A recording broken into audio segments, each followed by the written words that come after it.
क्या आपने कभी सोचा है कि रतन टाटा जैसे सफल और सम्मानित व्यक्ति जिसने अपनी कंपनी को नई ऊंचाई पर पहुंचाया, लेकिन उन्होंने कभी शादी क्यों नहीं किया? क्या आप जानते हैं कि उनकी जिंदगी में एक ऐसा प्यार हुआ था जिसने उन्हें हमेशा के लिए बदल दिया? ये कहानी सिर्फ प्यार नहीं बल्कि उनके सपने, संघर्ष और एक अधूरी मोहब्बत की है, जिसने रतन टाटा की जिंदगी का रास्ता हमेशा के लिए बदल दिया।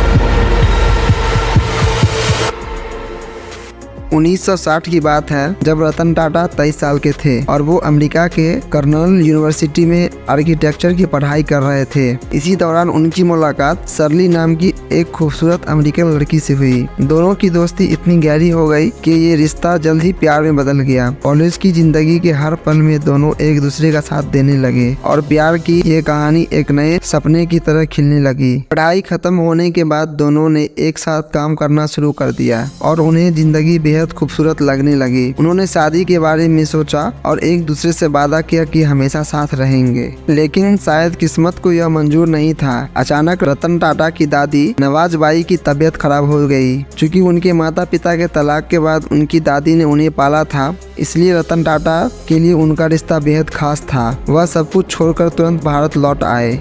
शर्ली भी रतन टाटा के साथ भारत आना चाहती थी, लेकिन उनके माता पिता ने उसे रोक दिया। उसने रतन टाटा से वादा किया कि वह जल्द ही भारत आएगी, पर यह वादा अधूरा रह गया क्योंकि 1962 में भारत और चीन के बीच युद्ध छिड़ गया। अंतर्राष्ट्रीय उड़ानें भी रद्द हो गई और रतन टाटा चाहकर अमेरिका वापस न जा सके। उन दिनों चिट्ठी के जरिए दोनों का संपर्क बना रहा, लेकिन इस बीच शर्ली के माता पिता ने उनकी शादी कहीं और तय कर दी। जब रतन टाटा युद्ध के बाद अमेरिका लौटे तब तक बहुत देर हो चुकी थी। शर्ली किसी और की हो चुकी थी। यह झटका रतन टाटा को अंदर से तोड़ कर रख दिया था और उन्होंने जिंदगी भर शादी न करने का फैसला कर लिया। दर्द से जूझते हुए रतन टाटा ने खुद को पूरी तरह से काम में डुबो दिया। उस समय के टाटा ग्रुप के चेयरमैन जे.आर.डी. टाटा ने उन्हें कंपनी की भागदौड़ संभालने का प्रस्ताव दिया। हालांकि शुरुआत में रतन टाटा ने इसे मना कर दिया, लेकिन बाद में उन्होंने इस जिम्मेदारी को स्वीकार कर लिया। रतन टाटा ने अपनी मेहनत और लगन से टाटा ग्रुप को एक नई ऊंचाई तक पहुंचाया और अपने काम के जरिए लोगों का दिल जीत लिया। फिर रतन टाटा का नाम मशहूर एक्ट्रेस सिमी अग्रवाल से भी जुड़ता है। हालांकि दोनों को कई बार एक साथ देखा गया। बाद में सिमी अग्रवाल ने एक इंटरव्यू में कहा कि रतन टाटा जैसे नेकदिल इंसान से शादी करना किसी का सौभाग्य होता, लेकिन रतन टाटा ने खुद स्वीकार किया कि उन्हें कमिटमेंट से डर लगता था। उनकी शादी लगभग 4 बार तय हुई, लेकिन हर बार उन्होंने पीछे हटने का फैसला किया। रतन टाटा का ये मानना था कि अकेले रहना ही सच्ची आज़ादी है, बिना किसी बंधन या जिम्मेदारी के। ये तो थी उनके प्यार, मोहब्बत और शादी की बात। अब जरा रतन टाटा जी के जीवन के कामयाबी और असली खुशी को लेकर जो उन्होंने बताया उसे गौर से समझते हैं।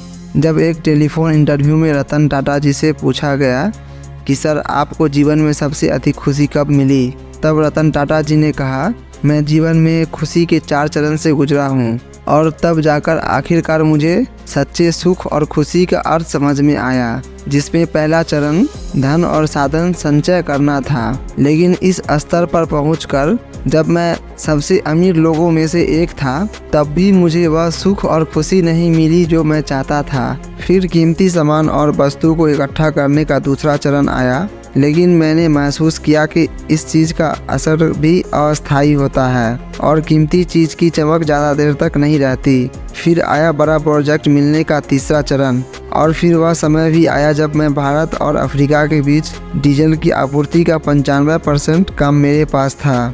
मैं भारत और एशिया में सबसे बड़ा इस्पात कारखाने का मालिक भी था, लेकिन यहाँ भी मुझे वह खुशी नहीं मिली जिसकी मैंने कल्पना की थी। चौथा चरण वह समय था जब मेरे मित्र ने मुझे कुछ विकलांग बच्चों के लिए व्हीलचेयर खरीदने को कहा। वो लगभग 200 बच्चे थे। दोस्त के कहने पर मैंने तुरंत व्हीलचेयर खरीद ली, लेकिन दोस्त ने जिद करी कि मैं उनके साथ जाऊं और बच्चे को व्हीलचेयर खुद अपने हाथ से दूं। तब मैं तैयार होकर उनके साथ चल दिया और फिर वहां जाकर मैंने इन बच्चे को अपने हाथ से व्हीलचेयर दी। मैंने इन विकलांग बच्चे के चेहरे पर खुशी की अजीब चमक देखी। मैंने उन सभी को व्हीलचेयर पर बैठे घूमते और मस्ती करते देखा। तब मुझे अपने अंदर की असली खुशी महसूस हुई। और फिर जब मैं वहाँ से वापस जाने लगा तो उन बच्चे में से एक ने मेरी टांग पकड़ ली। मैंने धीरे से अपने पैर को छुड़ाने की कोशिश की, लेकिन बच्चों ने मेरे चेहरे को देखा और मेरे पैर को कसकर पकड़ लिया। तो मैं झुक गया और बच्चे से पूछा, तुम्हें कुछ और चाहिए? इस बच्चे ने मुझे जवाब दिया। उसने न केवल मुझे झंझोर दिया बल्कि जीवन के प्रति मेरे दृष्टिकोण को पूरी तरह बदल दिया। इस बच्चे ने कहा, मैं आपका चेहरा याद रखना चाहता हूँ ताकि मैं जब आपसे स्वर्ग में मिलूं तो मैं आपको पहचान सकूं और एक बार फिर आपका धन्यवाद कर सकूं। यह बात सुनकर रतन टाटा एकदम सन्न रह गए। इसके बाद तो रतन टाटा ने यही काम करना शुरू कर दिया और वह एक के बाद एक अच्छे और नेक काम करते चले गए। और सच में इसके बाद वह बहुत खुश रहते थे, क्योंकि जीवन की असली खुशी खुद की नहीं बल्कि दूसरे की खुशी में है। इसलिए रतन टाटा ने बहुत दान धर्म किया और लगभग हर साल करोड़ों रुपए गरीब और जरूरतमंद में डोनेट करने लगे। आज भी टाटा ग्रुप का यह निर्देश है कि टाटा जो भी कमाई करती है उसका 60 से 65% हिस्सा सामाजिक कार्यों के लिए डोनेट किया जाए। मगर अफसोस की बात तो ये है कि इतने नेक दिल और अच्छे इंसान आज हमारे बीच नहीं है, लेकिन अपने अच्छे कामों की बदौलत वो सबके दिलों में हमेशा जीवित रहेंगे।